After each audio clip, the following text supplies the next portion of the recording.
really reprioritizing things and realizing, okay, what do we need right now? What is necessary? What isn't necessary? What can we do without just kind of cutting off all the fat out of our lives?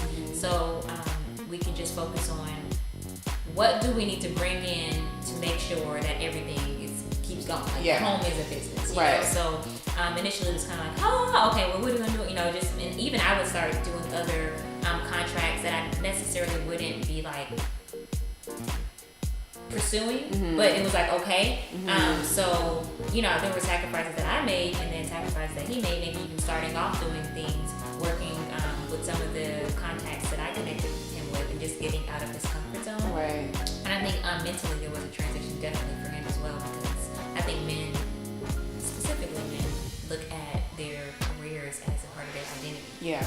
So that was a big thing for him, just to really step away. Like, you are not that, just because that's not there, that does not take away from who you are. So for me, I think just continue to build him up, and to stay positive, and to really make sure that whatever we were listening to was really building us up and making sure that we were headed in the right direction. Mentally and spiritually, emotionally first. Yeah. You know?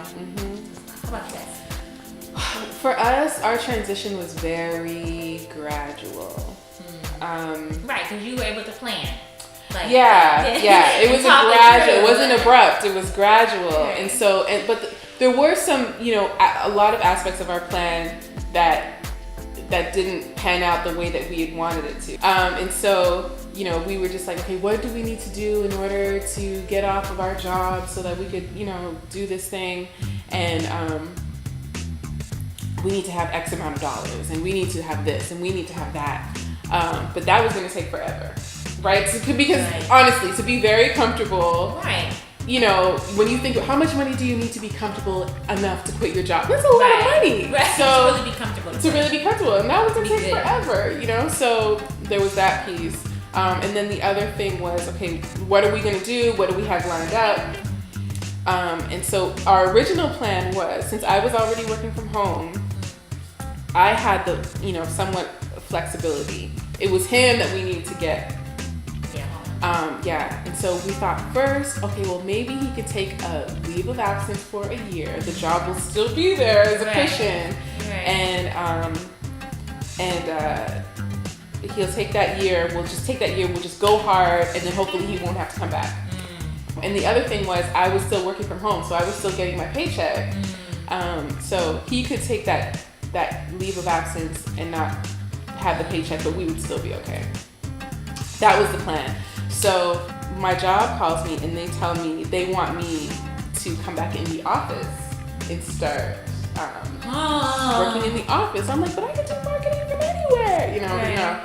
So they're like, okay, you have to come back in the office. And so now I have to make a decision. What am I going to do? Am I going to go back into the office? And, you know, that kind of defeats the purpose, because now we haven't had the time to find the, you know, childcare. So he's going to quit his job. And he was making more money than me. So he was going to quit his job to watch the kids. That doesn't make any sense. So, okay, so now what are we going to do? And I ended up resigning as well. Because we're like, okay. Gangsta, Bonnie and Clyde. Like, honestly, if we had to make that jump from both of us working to both of us not working, it would have been harder for us to make that jump. But because they were like little steps, okay, well, you just do that. No, you just take a leave of absence. Just joking. You're going to resign. And then he resigns and is like, well, you can still work from home. No, just joking. You got to resign too. It was like, you know, I felt like we were tricked into this. So, but it worked out. I mean, and God has blessed us, and you know, we had to make some changes, of course, and figure out, okay, what's important to us, what is it that we want to do, and we really decided that what's important to us is spending time together as a family. Just that's like exactly what's like. That was the thing for me. I want to be able to take a walk with my husband in the middle of the day, go to the park and just take a walk. Exactly. And we really thought about like the quality of life, like what that looks like, and how much is that worth? Because it got to the point where, you know, he's driving in traffic every day, and by the time he got home, I got the last of him, you know, and I'm like, this is not the man I married, and do I really want my life to look like this? So, you know, we would talk about it, but I know if he wasn't terminated, he would still be there. Yeah. Like, in that, it just was, but I was really relieved when he told me. Of course, he was really upset, but I was like, oh my goodness, God, like, is this an answered prayer? And I was like, well, it's okay, because we can take a walk in the park now. Right. Think about that, you know. Like, I'm not thinking about no park. What we gonna eat? What we gonna eat, right? But it's working. We gonna be living in that park in a minute. And definitely, you have to make sacrifices to make sure things work. But then at the end of the day, I'm like, wow, this is the man that I married. Like, even our friends, like some who didn't know what was going on or that he had transitioned from the bank, they would be like, you're just a lot more relaxed. Oh, like, what's going on? And that's when he's like, oh yeah, I'm not at the bank anymore. It's like, that's what it is. Like, they could even tell his demeanor had changed and all that stress that went along with it. I believe you have grace to do a thing for a season. Yes. But then once that grace lifts, you can't do it on your own strength, because you will be a wreck. And so that's where that was heading, with him doing it in his own strength, because we knew that was coming. So Okay, so in terms of the sacrifice, I think that once we decided what it was that we wanted to do in terms of how we wanted our lives to look like and how we wanted to be spending our time, we had to think about what changes would be required in order to do that. And at the time, we had a house note, we had 2 car notes. We had a cleaning lady that would come in. We had people cutting our lawn. We had all of that, just to be comfortable.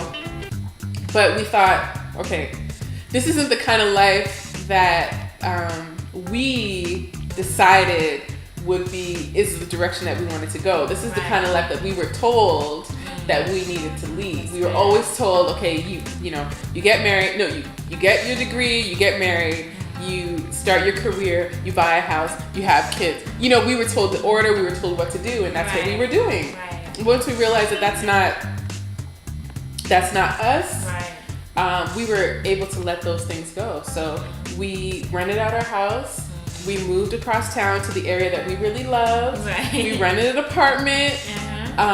We traded in our MDX for a Honda Accord.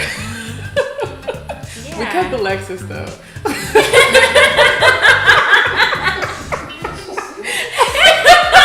Yeah, she said it, Adrian.